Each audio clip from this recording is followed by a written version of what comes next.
Shock Monkey Radio is entertainment for adults, by adults, and the views and opinions expressed here do not reflect upon the sponsors or FXBG Public Radio. For additional information, please refer to the United States Bill of Rights.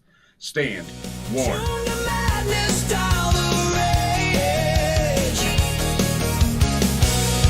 World's a jungle stage by stage. Shock Monkey Radio. Feel the static, let it go. Monkey Radio. Twist the dial and lose control.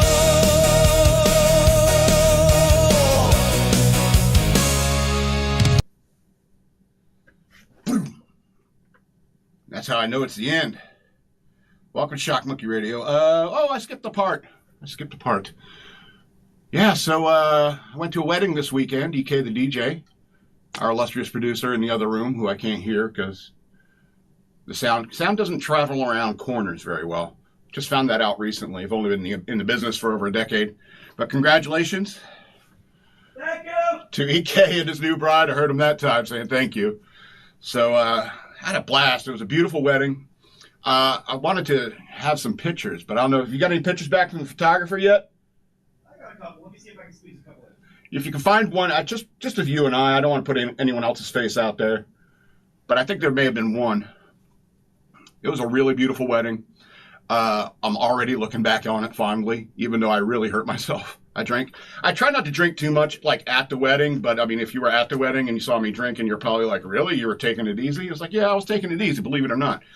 You didn't see me do it. Yeah, you did see me do shots. Shit.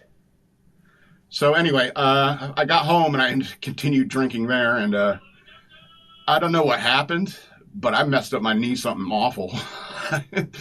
Not only was I out of commission all day Sunday from a hangover and upchucking thrice during the course of the day, but I somehow messed up my knee, and I don't know how I did it. I didn't even dance at the wedding. People are like, oh, I wanted to dance, and you didn't want to dance. And I'm like, don't you want to dance? Say you want to dance. Don't you want to dance? And I was like, no. Say you want to dance. Don't you want to dance? Don't you want to dance? I was like, no. And I still screwed up my knee. It sucks, you know? And, sometimes you feel bad because like a bunch of old women are hitting on you and stuff like that. But then you realize, oh, I'm pushing 50 and my knee really hurts. Maybe I'm right where I need to be. Anyway, so congratulations to EK the DJ and his lovely new bride. It's a lot of fun. Anyway, welcome to Shock Monkey Radio. I'm your host, the Madman. I have a Patreon. Please go to patreon.com/shockmonkeyradio. Become a patron today. I would very much appreciate that. Or you can send me money directly through Cash App. Use the hashtag shockmonkeyradio, all one word. And you can follow me on social media over here. If you like. You don't have to. If you like. So it's December 17th. We got Christmas coming up. This is going to be the last show of the year. Sorry about the rush job on the lights. EK came in late today, and so I had to throw him up real quick. I asked this guy, Grok, I know, to do it, and he did okay. I don't know if I trust that Grok guy. Last show of the year, so get into your Patreon. Get into my Patreon for the new year. And I'd love you forever. I'll love you forever. You know I do anyway, right? Whether or not. Okay. All right, so I had some memories jar loose over the last couple weeks. And because of the technical difficulties we had last week, I didn't really get this one little thing I was talking about. I had this memory of after boot camp. If you have that picture of Naval Training Command, the guys in white. Ooh, we got borders now. Nice. Yeah, that's Naval Training Command in Gurnee, Illinois. I think it's called Great Lakes, Illinois, where the base is and so forth. So I went to RTC, which is Recruit Training Command, in like across the street from Naval Training Command. And my parents came up, and my sister came up for my pass and review. And after the pass and review, I graduate boot camp, and then I go to the Naval Training Center to get my radioman training. That was supposed to be in San Diego, but nope, it's in Illinois. And people always joke, it's like, oh, you still believe things your recruiter tells you? Yeah, they tell you radioman A school's in San Diego, California. It's like, nope. Anyway, So this is Naval Training Command. And when I got to Naval Training Command, I said to my parents, like, I got to go deal with this. And then I'll give you a call when I'm able to get liberty again and hang out with you guys some more over the weekend. And so I went over to my new barracks. And if you see this picture here, there's the photographer standing on a road, and the road runs like that way or that way. And both ways, this way. And up, damn, this backwards thing really throws me off. Over here, there's a road that runs a perpendicular. And if you keep going down that road, that's where my barracks was. And so I got all situated in this barracks, got everything locked up and everything. And I called my folks and said, hey, I'm walking from my barracks to the front gate. And the front gate is, by your perspective, way down that way. And I'm way over here. So I start walking because I was in the Navy and we walked everywhere for like 13 weeks in training. And so it was no big deal. And so as I'm walking down this street that's perpendicular to the one where the photographer's at, I see my family car turning on base and coming towards me. And my dad's sitting there and he rolls down the window and, hey, hop on in. And I was really intending to walk all the way to the front gate. And I was like, what the hell are you doing on base? And he's like, oh, I showed him my ID. And let's say my dad worked for, I don't know, let's say my dad worked for the Department of Justice. All right. And all these guys who work for the government, like they have, like, will have badges. Particularly like DOJ, ICE, what's another one? Like FBI, all those guys. They have like IDs, government IDs. And so he showed his ID to the guys at the gate. And and they let him by. And it's like, they let you by? And he's like, yeah, they saluted me too. I was like, what? They saluted you? And it's like, yeah. And he showed me the badge. And then I remember in boot camp, it's like, oh yeah, these guys are, technically officers by an enlisted man's perspective. So my dad got saluted there and stuff like that. He said, one of the guys told him he was, yeah, you're like a captain around here. And I was like, what? It's like an 06. In the Navy, that's 06. In the Army Marine Corps, it's an 03. But it really surprised me to see my dad driving along the base. This was 1997 after all. And it was, pre 9/11 kind of thing. And so security was a little bit different back then. I'm sure he'd had a harder time after 2001 getting in. In fact, I think he did. Because, they would come down and see me in Norfolk every now and then. I think maybe he did. Or maybe I'm thinking of Annapolis. Anyway, that's just a weird memory that jarred loose, and I wanted to share it with you last week, but it got chopped out because of the technical difficulties, technical differences. Hey, did Epistle Payne go to the Bahamas? Yeah, he's on vacation. He's on vacation in the Bahamas right now. And speaking of memories that got jarred loose, so you have that next picture? I've been to the Bahamas, and I'm very, very jealous of my friend who's now in the Bahamas. Nassau and, is it Grand Bahama Island? Is that it? Very, very fuzzy memories of the place, let me put it that way. I remember drinking a lot of Mai Tais. Or was that Key West? See, that all runs together. Anyway, so I've been to Nassau, Bahamas. Beautiful, right? Holy cow.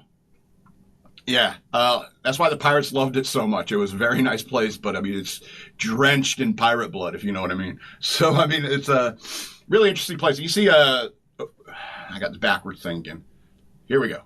Right over here, you got like Paradise Island and the Paradise Island Hotel. And on the other side, you got Nassau, right?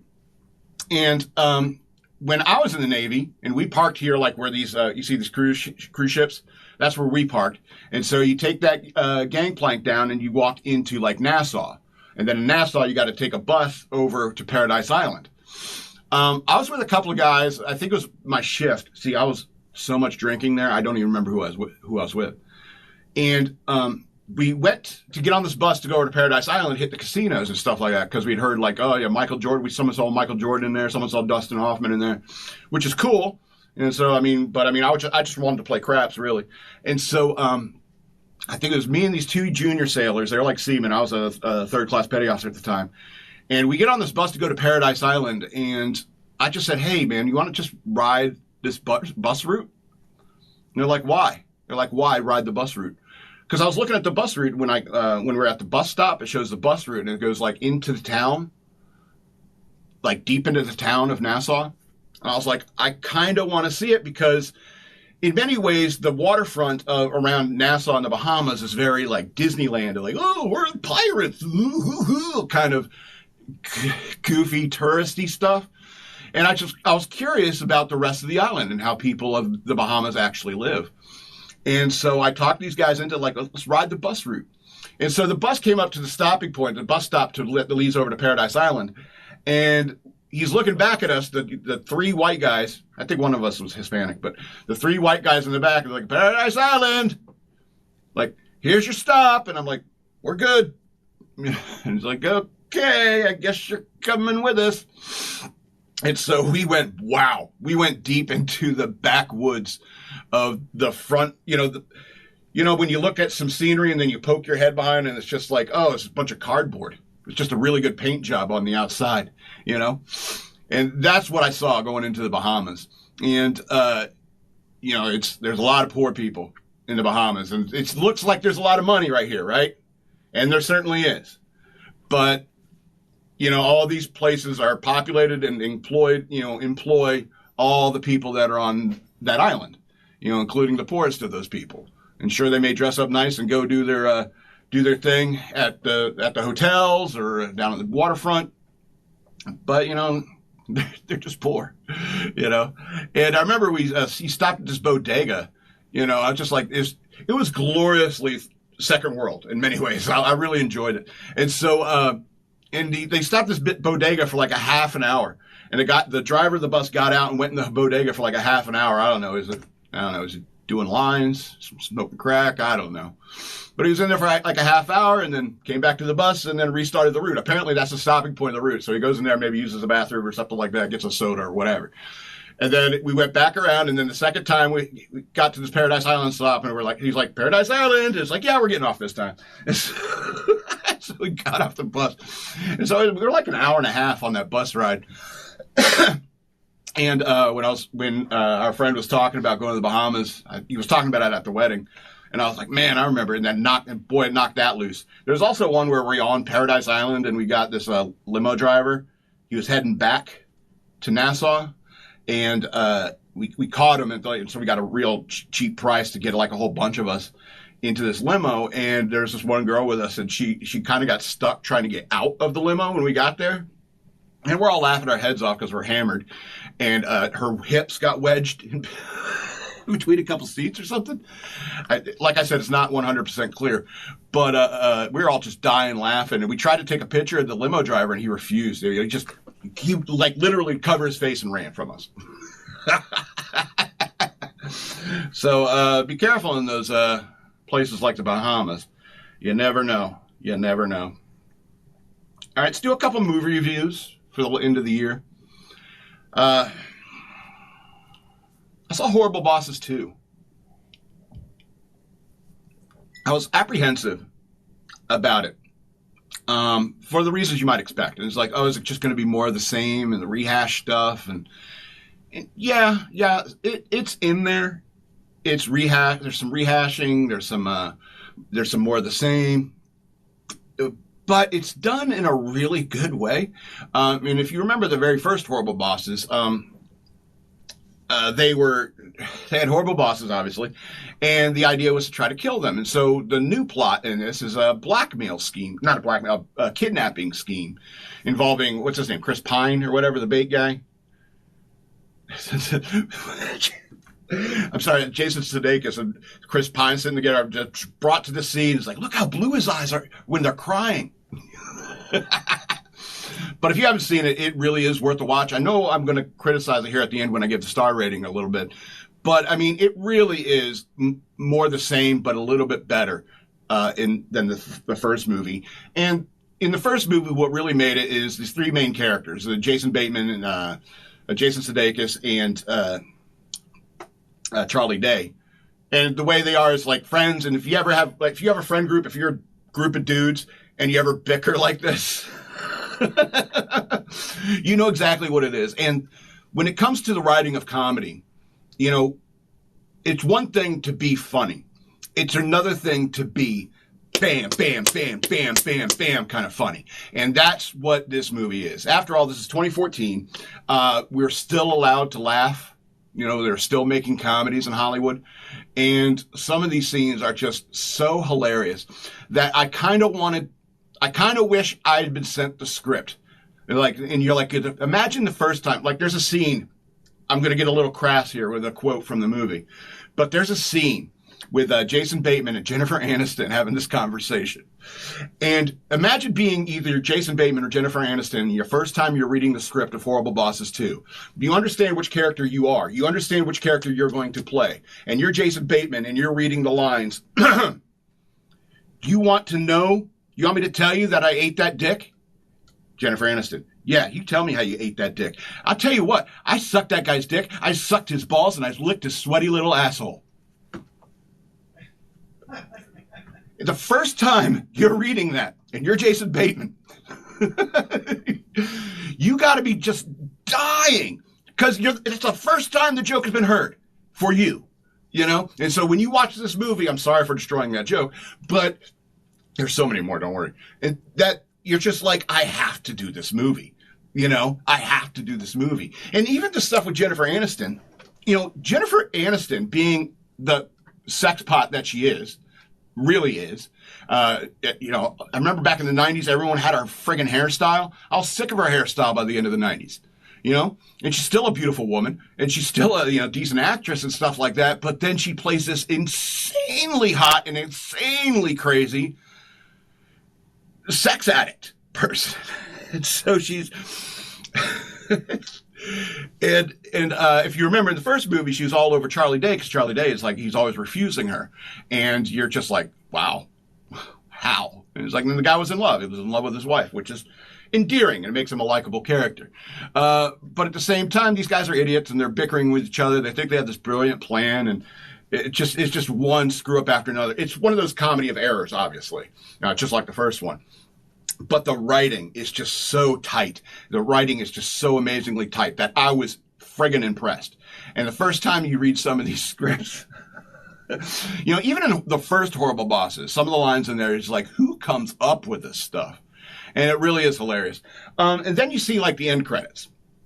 All right. And I always like the end credits of the Horrible Bosses. I thought that was great way to do it. And like I said, you know, you do get these revisits of gags and so forth. But I mean, there are some funny new gags too. And you also get like a callback to the, I'd like to bend them over a barrel and show them the 50 states kind of thing. And you're just like, okay. And even though it's coming from, what's his name? Kevin Spacey, you know, we all kind of, it's a little creepy when Kevin Spacey says something, I want to bend you over a barrel and show you the 50 states, you know, but let's be honest, you know, Kevin Spacey is a good actor.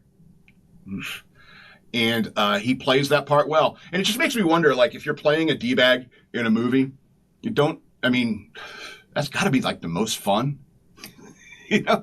And so when you watch these end credits and stuff like that, you see these, like, this one scene with, what's his name? Is his name Chris Pine? Am I getting that right? I think so. Yeah, and there's Chris Pine's in the foreground, and Charlie Day and Jason Sudeikis are in the background, just kind of, like,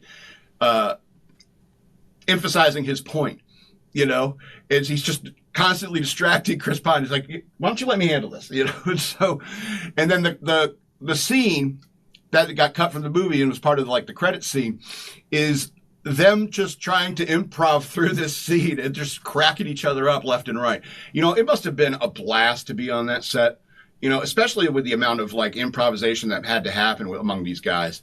I know that Jason Bateman is kind of a D-bag. I know that Jamie Foxx is kind of a D-bag. But, I mean, if you're an actor and if you're a serious actor, and I think that they are, I think Jason Bateman and Jamie Foxx are serious actors, and they could sink their teeth into a role like this and have fun with it. And that's great. It's the same thing with Christoph Waltz. You know, very accomplished actor, very good at his craft, even though I think he's skinny and got a real big head. But, I mean, I shouldn't be throwing stones in that glass house. You know what I'm saying? Look at this thing. Anyway, and his credit scene was he got out of the car and he's supposed to go in the back seat to pull the money out, but the back door was locked. And so he's like, oops. So I had to go to this front, and they're like, oh, Christoph, that's your credit scene. Because I guarantee you, they're doing the first read-through of the script with all the actors in the room. And it's like, and just so you know, while we're shooting, if you guys make a screw up or you want to, like, you know, mug at the camera or something, we'll do that for a credit scene or something like that. And Christoph Waltz is probably like, I am a professional. I'm a professional. I will not mess up. You'll not get a credit scene from me. And then there's this one scene where the door was locked, and he's like, oh, we got you. And I just wonder if you're like doing a movie with Christoph Waltz, and you just go up to say, hey, man, Inglourious Bastards, wow, your performance in that. He's like, would you excuse me, please? And then just closes the door on you. You know, don't you get that kind of feeling? Like half the cast of this movie might be D-bags. And that's fine. It's fine. You don't have to hang out with Jason Bateman to enjoy Jason Bateman in a movie. You know what I mean? And so I think this movie is deceptively hilarious. I'm usually skeptical of sequels, but because they always got to like one up themselves. And even though I didn't think they one up themselves, I thought that the writing was faster. I thought it was tighter, and it was just bam, bam, bam, funny.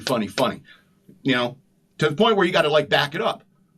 I was laughing for the last 30 seconds. What were they just saying? Then you back it up 30 seconds, and then you watch 30 seconds, and then you're laughing your head off, and it's like, oh, I missed the last 15 seconds, and I got to watch another 15 seconds. That's why I like those little buttons where you go back 10 seconds. 10 seconds. Okay, there we go. Anyway, Horrible Bosses 2, 2014 movie, 10 of 13 stars. Like I said, it's more of the same. That's great, man. Okay, you redesigned it. Nice. That's great. Very festive. Like I said, more of the same. Some of the jokes are recycled, but you know, these characters are just hilarious characters. And that's what's great about like writing a comedy, is that your characters can be somewhat absurd and unrealistic. And anyway, 10 of 13 stars. Good movie.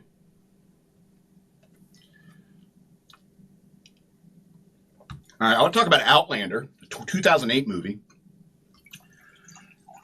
I wanted to talk about this last week, but again, we had the technical difficulties, and wow. All right, so let me give you a premise of the plot. So, Jim Caviezel movie, and Jim Caviezel is, I don't know, how can I put this? Like part of a kind of like police force or military, and he crash lands on Earth in like 780. Pick a random date, 700 AD. But he's got all this, fancy spaceship technology. He's got an armor, and he's got like a beacon with all his laser weapons and stuff like that. And he pulls up the thing. Is like, where am I? When am I? And so forth. What's the local language? And they said the local language is Norse. It's like, oh great, I'm in Norway. and I'm thinking, oh great, they're in Norway too. You see, I'm English. By genetics, I'm English. So genetically, I hate the Norse. And if you ever look at Norse women and you ever look at British women, you'll see why I hate the Norse. Because the Norse would like get on their boats and they'd raid places all over the place, like Ireland, England, Scotland, so forth. And they'd take the prettiest chicks back to their country, usually by force. And so that's why Norwegians are prettier than British people. Now, I'm not saying that the Norse are the reason I'm ugly. Anyway, so genetically I should hate the Norse, but so he gets this device and he goes, what's the language? They're like Norse, and so he puts his eye onto the thing and teaches him the language. Then he takes his gun and he starts hunting the monster that he brought with him to this planet. All right? He finds this village that's been just decimated, just destroyed. And I like this. There's this one scene where there's a wild horse running around. I was like, ugh, I don't like that. But then later you see the horse was killed. And I was like, yes, dead horse head. I always like that. That's always good for me. Dead horse head. And I was like, yes. But he finds this village that's been destroyed. And he's like, oh, man, I guess the monster got through here. All this is obviously happening in his head. You find out later through exposition that what's really going on. But what happens is he gets captured by this heir apparent to the leadership of this one village. And he gets taken back to their village, and he kind of has to ingratiate himself. He's a captive. They want to know who you're from. Are you from this Gunner's clan or something like that? And it's like, who destroyed that village? Because they're going to think it was us, and so forth. And so he tells them, he's like, I'm from an island far to the north, and it's a dragon. There's a dragon on the loose. And the dragon is obviously this alien monster that is like starts attacking everybody. And even though they have like this war going on between these two clans, they have to eventually unite to fight the evil dragon that he inadvertently brought to this planet. And so, there was really good combat strategies in the movie. I thought that was really impressive because the way they used archers is realistic. The way they used infiltration and so forth to attack enemies that's realistic. That's how it was done back in the days. Plus, like how small the town was, how small the village was, and you're talking about small unit tactics. I forget. I was watching another movie where it's like. Trying to remember the name of it, but even like when you talk about like the wars that happened in England and stuff like that, you're talking about like 20 to 50 people defending a castle, and so I thought it was really interesting. It was realistic in that regard, and the lore that Jim Caviezel's character brings to the story, because obviously you got the Norse lore all on its own, which is interesting in its own right, but then he brings all this fictional lore of his society and what the monster is and where it comes from. And you find all this out in the movie, through exposition and so forth. And it's revealed very well, but the density of the amount of lore kind of explains why I think they made Outlander a series now, it's a series. So, I think that's why it is. It's very dense in with its own lore. Excuse me. And I thought it was really, really good. The third act was overly ambitious, I think. And I thought the CGI at times, especially in the third act, was kind of meh, not really good.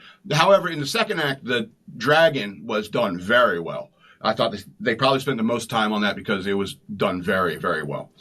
But by the third act, you're just a little like, I don't know, this is a little ambitious for the third act and so forth. And I'm kind of, there's this hot Norse-looking chick, and I'm just like, she was stolen from England. I know it.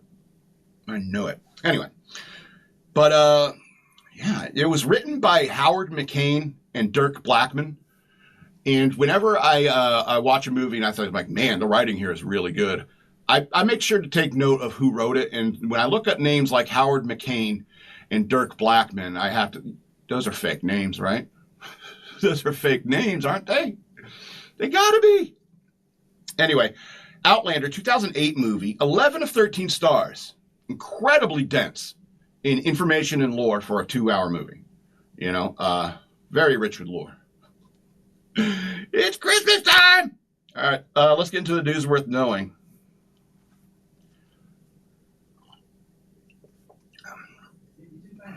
I don't know if I should mention. It's an important story I should mention, but it's not an American story, so I don't think it's relevant to us. And that's that shooting of the Jewish people in Australia, which is awful. And I don't know how many times I got to tell you got to do something about Islam. All of us need to do something about Islam. And this irrational hatred people have, like the first day of Hanukkah, you're going to kill a bunch of Jewish people. Monstrous. Anyway, and in Australia, taking everybody's guns away, but somehow you let a couple of Muslims keep 6 guns. Anyway, like I said, doesn't really rate for the news worth knowing. So let's talk about war in our hemisphere. Trump declares Venezuelan regime a foreign terrorist organization, orders oil tanker blockade. So President Donald Trump on Tuesday ordered a total blockade of oil tankers entering or exiting Venezuela, declaring the Nicolas Maduro regime a foreign terrorist organization and accusing it of stolen U.S. assets to finance terrorism, trafficking, and other criminal activity. Venezuela is completely surrounded by the largest armada ever assembled in the history of South America. Trump said on Truth Social, it will only get bigger into the shot and the shock to them will be nothing like they have ever seen before. Until such time they return to the United States of America all the oil, land, and other assets that they previously stole from us. The illegitimate Maduro regime is using oil from these stolen oil fields to finance themselves, drug terrorism, human trafficking, murder, and kidnapping, he continued. For the theft of our assets and many other reasons, including terrorism, drug smuggling, human trafficking. Is there an echo in here? The Venezuelan regime has designated a foreign terrorist organization. Yeah, there is an echo in here. He likes using all caps sometimes, doesn't he? Therefore, today I'm ordering a total and complete blockade of all sanctioned oil tankers going into and out of Venezuela. The illegal aliens and criminals that Maduro regime has sent to the United States during the weak and inept Biden administration has turned Venezuela at a rapid pace, are being returned to Venezuela at a rapid pace. America will not allow criminal terrorists or other countries to rob, threaten, or harm our nation, and likewise will not allow a hostile regime to take our oil, land, and any other assets, all of which must be returned to the United States immediately. Trump announced Wednesday that he had seized a U.S. oil tanker called the Skipper off the coast of Venezuela, like Barbie's sister, little sister. Anyway. The tanker was seized allegedly by using transported sanctioned oil from Venezuela and Iran. Sanctioned oil, okay, according to Attorney General Pam Bondi.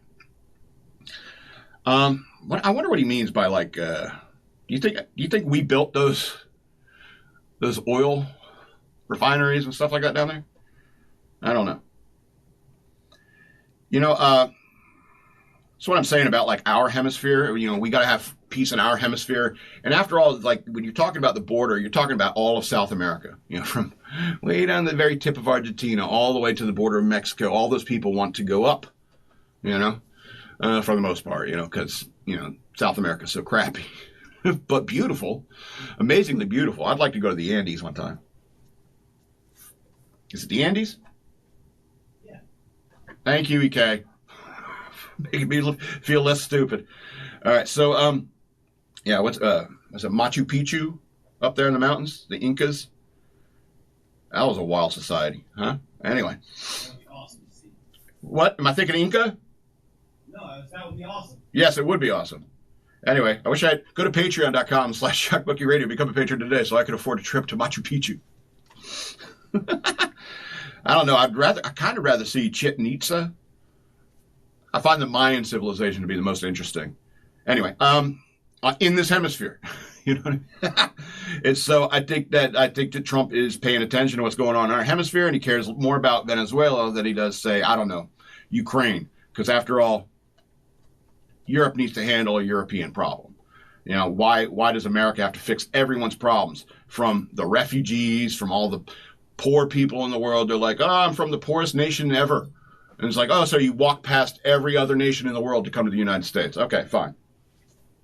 Why is that our responsibility? Why is it our responsibility to fix the whole world? But when you're talking about our sphere of the world, we need to make sure that we have good allies close by. Anyway, let's go on to this horrible story about the Reiners. Nick Reiner charged with double murder counts in death of his parents, Rob Reiner and Michelle Singer.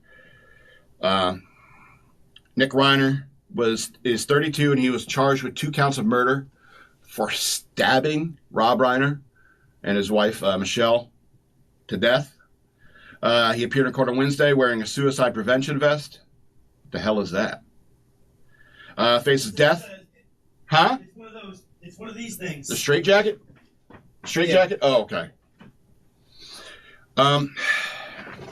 He faces death or life in state prison without the possibility of parole. This is California, so what do you think he's going to get? 20 years with the possibility of parole, maybe? The bodies of Rob Reiner and his wife, Michelle Singer Reiner, were discovered at their Brentwood, California home on December 14th. You may remember Rob Reiner from being Meathead on All in the Family. And didn't he also do The Princess Bride? Yes. That's I would say his what do they call it? Magnum opus, right? His best work. It's hands down his best work, right? So, Spinal Tap? I love this as Spinal Tap, but I think Princess Bride is a better movie. Spinal Tap was the birth of the mockumentary. Okay, Spinal Tap was the birth of the mockumentary, but I think the Princess Bride... a whole subsection. I understand.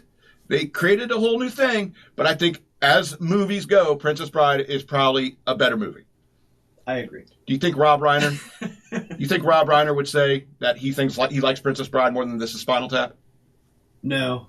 No. You think Rob Reiner would be like, I like Spinal Tap more? No, I'm agreeing with you. Oh, you're agreeing with me. I'm just saying it should also be noted that that's a pretty significant thing on his belt. He was kind of the That's right. He was a very prolific movie maker and television creator. Let's be honest. Very good at what he did. Let's be honest. However, his political opinions were obviously Hollywood left and so forth. And when it comes to our president and what he said on Twitter or Truth Social about Rob Reiner's death was completely inappropriate. I'm a MAGA guy. I'm a Republican. And it was just out of line, and it was in bad taste for Donald Trump to say, finding out the news that Rob Reiner and his wife were horribly murdered, he had to say, well, he was a crazy guy. He had Trump derangement syndrome. And anyways, and I was like, that's not really necessary. Everyone knows that. And I think it's in poor taste. Absolutely. And because of that, I'm not going to vote for Donald Trump for a third term. And I'm just putting that out there. And that's a joke. Calm down. It was a joke. I wasn't going to vote for him either way.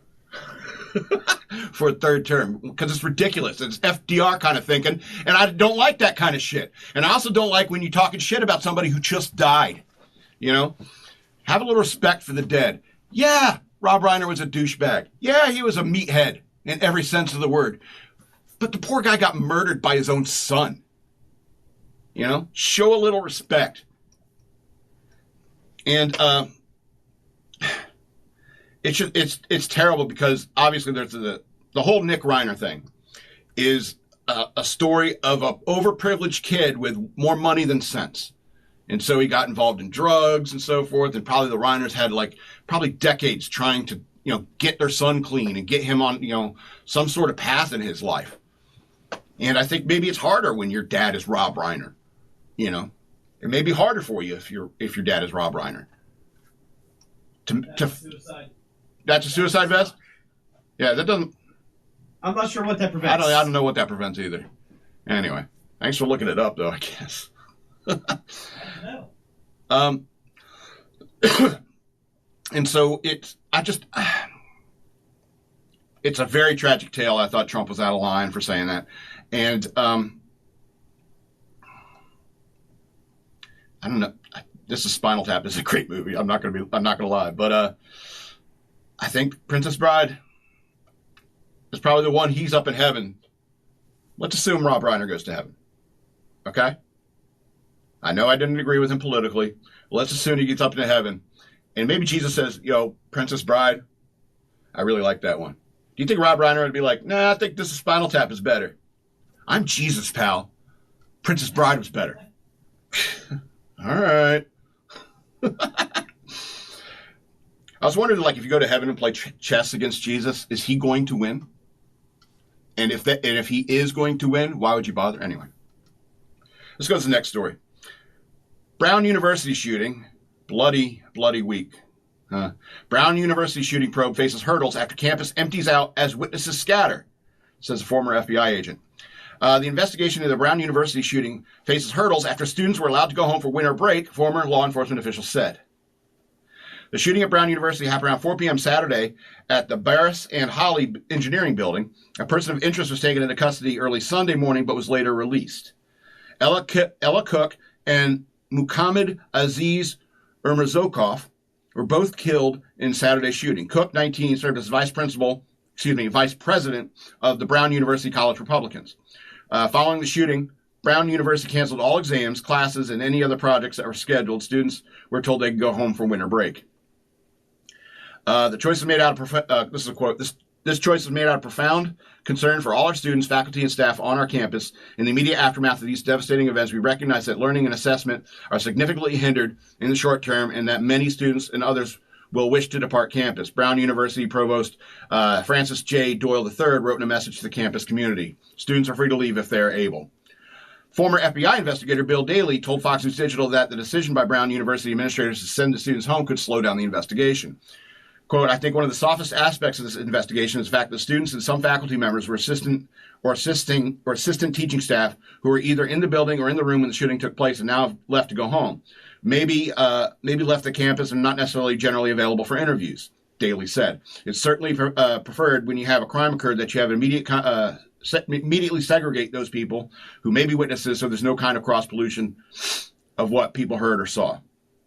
The opportunity has kind of passed by, he said. Right now, the best thing is that it's possible is that these students and maybe some of the faculty, assistant teachers who are there will have the virtual discussions with police, document what they believe they either heard or saw. So, what does it matter if they go home? Can't you? Yeah, you just Zoom call them. It's like, hey, I'm Detective so-and-so or Investigator so-and-so with the FBI. I'd like to talk to you over Zoom. Is it really that much more difficult? See, and here's what concerns me is that they still haven't caught this guy. I don't think. I'm sure it would have popped up if something changed in this article. And if it's been this long since the shooting, odds are you're probably not going to find him. And I find that concerning. You're the fucking FBI after all. Isn't that what the F stands for? The fucking Bureau of Investigation. Well, I don't know. Maybe you were busy. Maybe you're busy trying to persecute, Christians and conservatives and trying to find a way to put Trump in jail. And just like the police in Sydney, Australia, if you're not doing a damn thing about law enforcement, like, an active shooter or somebody who was an active shooter, what good are you? What good are you, FBI? Because the only thing of note that I've seen is like you raid Roger Stone, you raid Trump, Mar-a-Lago and stuff like that. You're real anxious to do shit like that. And there's a shooting. Oh, we can't find the guy. Holy cow. It must be because everyone went home. It must be Brown University doing it. Really? Or maybe you're just incompetent. You're the Federal Bureau of Investigation and maybe you're just incompetent. Maybe you're just run by a bunch of liberals and, liberals really like incompetence. All right, let's go on to the next story. We got 15 minutes left, so my knee is killing me. Like, if I don't move around, it really hurts. All right, UK pastor. Oh, hold on. Retired pastor faces criminal charges for preaching gospel sermon near Northern Ireland hospital. Written by Christine Parks. Christine Parks. Read that sentence again. Retired pastor faces criminal charges for preaching gospel sermon near Northern Ireland hospital. You know what word you don't need?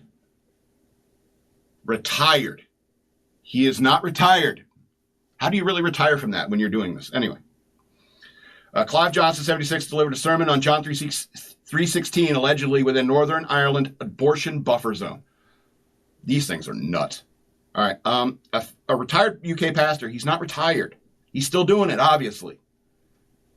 He will stand trial on Wednesday facing criminal charges for preaching a gospel sermon inside a protected abortion buffer zone. Clive Johnson, 76, faces 2 charges under Northern Ireland's Abortion Services Safe Access Zones Act for conducting a religious service based upon John 3:16 near Causeway Hospital in Coleraine on July 7, 2024, according to a press release from the Christian Institute. Prosecutors accused Johnson of influencing a protected person, whether directly or indirectly, by conducting a protest, quote-unquote protest, near the hospital where abortions are performed. There should be quotes around hospital, too, where abortions are performed. In a violation of a 2023 law, he is accused of failing to leave the safe access zone when directed. So here's the thing in UK. You can't even, get close to an abortion hospital and preach anything religious. Because they're like, no, you're just harassing these women who are trying to kill their babies. Oh, I'm sorry. Let's not get in Lilith's way. Because after all, those people are protected in their right to kill their babies. However, the babies aren't protected for shit, because they're babies. Who gives a shit about them, right? And so I think a lot of people need to understand why people like me harp on the First Amendment so much. And the reason why is because the United States is the only place where any kind of semblance of the freedom of speech actually exists. All right? You got these people who are killing babies over and over again, and anybody with any moral clarity in their life feels like they should be near any of these hospitals to make sure that no more babies get murdered. You know, you want to whine and complain of the Muslims overrunning your fucking country in the UK, but all the British people are murdering their babies. You know, we want to whine and complain about all the immigrants here. They're taking all our jobs and stuff like that. But all these women in this country are murdering their babies. And now this video probably won't even be shown in the UK or Australia or in Ireland. Why? Because of the things I just said. You know why? Because the United States is the only place that has any semblance of the freedom of speech. And that's why it's constantly under attack, because every single other state in the entire world has some sort of controls about what people can say and when and where. And that is terrible. That is fascism. And if you ask me, everywhere other than the United States is fascism. And I'm scared about how much fascism is popping its head up here in our country, too. All right. Let's do these two happier stories. Then we're out of here. Oh, I thought Red Fox was dead. Oh, no. Oh, it's a red fox found in it. Okay. Remember when he died in 91? Oh, yeah, it was a while ago. It was 91. I was like, who was this guy? And then I went and looked him up, and it's like, wow, guy's hilarious. Anyway, this is a different red fox, though. So, animal services officer in Virginia came to the rescue of a red fox that spent several hours stuck between the wooden slats of a fence. Poor guy. This was in Fairfax County, not too far from here, up towards DEC. Fairfax County Animal Shelter said on social media that an officer responded to a report of a concerned resident about a fox with the middle of its body stuck in a wooden fence. The shelter said the fox is believed to have been stuck for several hours until the rescuer arrived. Oh, that's terrible. Our officer safely freed the fox and consulted with professional rehabilitators to address the injuries to the rear legs. Yeah, you got to come at it from the back, right? How did you get him out? That's what I wanted. You can see the picture. I guess you push him, maybe continue to push him through, and that's why the injury to the rear legs, maybe. Shelter said encounters between humans and foxes are on the rise in the area. Quote, as human development expands, red foxes have adapted to live in suburban and even urban environments. This increases your likelihood of catching a glimpse of our red furried neighbors. They are most active at dawn and dusk, and you may see them around during the day, especially in winter when food sources are scarce. Typically, they're happy to go about their lives with minimal human interaction. Poor guy. I tried looking for it, but I saw this article, and I thought about that one. I saw a video on, I think, Instagram, where this deer had tried to jump a fence, and he got his nuts caught in, the little, slats. Poor bastard. I mean, if I saw a horse in that position, all right, he tried to jump a fence and caught his nuts in it, I'd have to say I'd try to free him.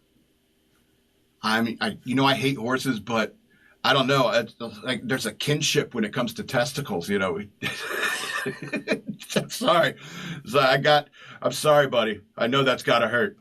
So I'd certainly laugh at the horse. Maybe take a picture so I can put it, talk about it on the show. That'd be awesome. But I'd have to admit, it's like I touched the horse's balls in order to free the horse's balls from the fence. Anyway. Ain't no nice guy after all. Lemmy's still alive. He's dead, isn't he? Anyway. Let's go to this last story. Sheriff's deputies help wrangle loose kangaroo in Oklahoma. Authorities in Oklahoma got a taste of the outback when they helped wrangle a kangaroo on the leash from Tulsa County. You see, now I'm drifting into southern twang. Australians kind of odd to speak. Tulsa County Sheriff's Office said on social media that the kangaroo, which deputies later was... The kangaroo's name is Martha. Why'd you say that name? It was spotted hopping loose on the road near the intersection of 171st Street South and Lewis. The owner eventually learned Martha's plight and arrived on the scene to help deputies capture the loose marsupial. Quote, she escaped from a property not far from where she was captured, the sheriff's office said. She is now safe and is headed home with her owner. Why is a kangaroo in North America? You already know I don't like horses. Horses don't belong on this continent. Kangaroos don't belong on this continent. Yes, I'm scared of kangaroos too. Don't they kind of look like horses?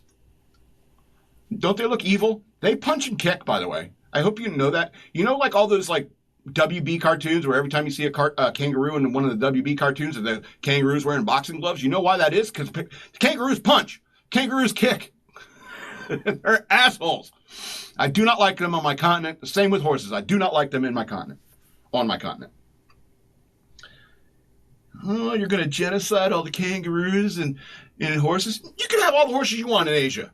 Because I'm never going to Asia or Europe. In fact, it makes more sense that horses popped up in Asia and Africa and Europe. Of course. There's lots and lots of land there. Significantly less than the Americas. But there's no horses. Thank God. But then what'd you do? What'd you do, you colonizing European white guys? See, I hate them too, but just for different reasons. You brought horses here.